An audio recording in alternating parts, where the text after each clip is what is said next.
இன்றைக்கி பாலக்கீரையை வச்சு பருப்பு கடையல் தான்.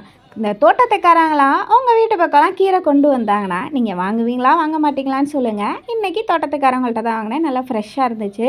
இவ்வளோ கீரையும் 10 ரூபா தான் சொன்னாங்க. எப்படி சரின்னு பார்க்கலாமா?